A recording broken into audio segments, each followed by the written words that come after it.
if we kind of look at what your day-to-day role is, and coming from Australia, going to New York, and I mean, I'm very grateful for the opportunities that I've had, but I honestly feel the same now, just with different opportunities and surrounded by different people, that I did when I was 18. Like, I'm as excited by potential and imagination, although the canvas is three-dimensional now, and I'm a greedy, selfish creative that wants to do great things and amazing things, and technologies create all these different opportunities now.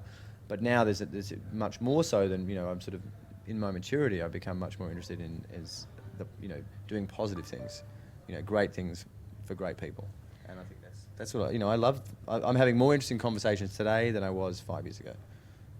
And what do you do to kind of like top up your kind of creative bank, as it were? I don't think. I mean, it's for me, as I said, there's no formula for anything like that.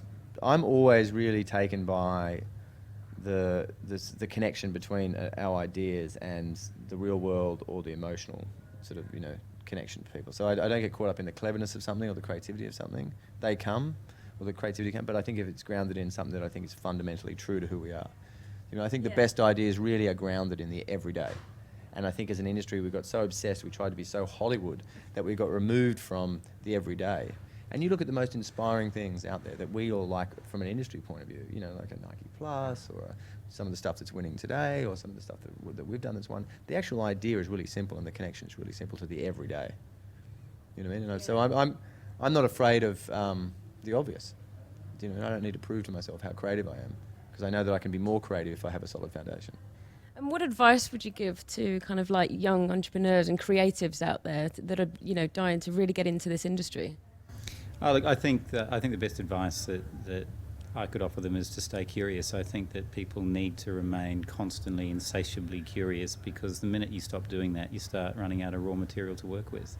And and some of that raw material is just observing people keenly, and today's point about everydayness, I think that's important. But you need to be a generally curious person in order to create anything of value, anything that's going to be entertaining or useful, or just that's got some kind of real human understanding in it. And that's what's great about this business, because it gives you permission to be curious about lots and lots of stuff.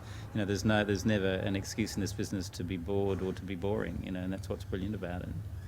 And you've been coming to Cannes for a while now. What is it that brings you back every single time? The planes. No. Thanks. Sorry. No, as a festival, it's I think it's a major event in our industry, and I think it's what I love about it. It's multiple festivals in one. Do you know what I mean?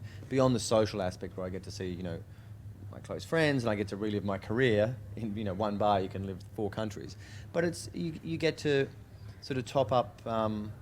Of where we are, the state of the industry. You get inspired. I mean, I sort of look at it like I think we need to celebrate the best work.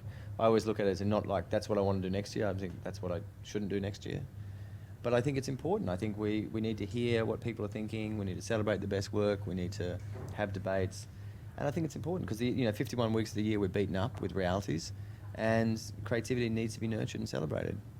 That's right too, and I think that what's great about this festival now, it's really changed shape over the last 10 years, and it very definitely used to start down here and work its way up to Saturday night and film and fireworks, and now I think it starts on a real high, and there's an intensity all week now, which is wonderful, and because there's so much fusion and collaboration between all these disciplines. It's hard really to think of a discipline as a discrete thing anymore. Design, or here what constitutes cyber, or film, or press, or PR, or media. These things are very closely intertwined now, and that's massively stimulating. I mean, that's the great thing in my view about this festival, is it's not just it's not tightly boxed. And there's a very eclectic group of people here who are really good at what they do. So you can have conversations with a wild array of fantastic people. I think one thing I'd say to that is, well, I think no matter how senior you are, or seasoned or green you are in the industry, I really believe everybody can come to this festival and get something out of it to be inspired by, and also to be something cynical about. Whatever, maybe you need both. But I think there's always someone you want to hear, and there's always some work you want to see. no matter who you are. And if you're not coming here and getting at least that out of it, then that's a shame. Brilliant. Okay, we've been asking everyone this question.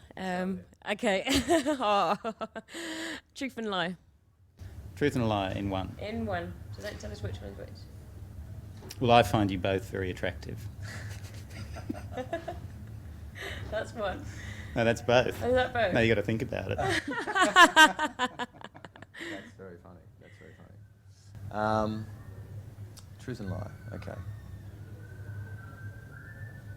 I have met Barack Obama, and I have learnt to race NASCARs.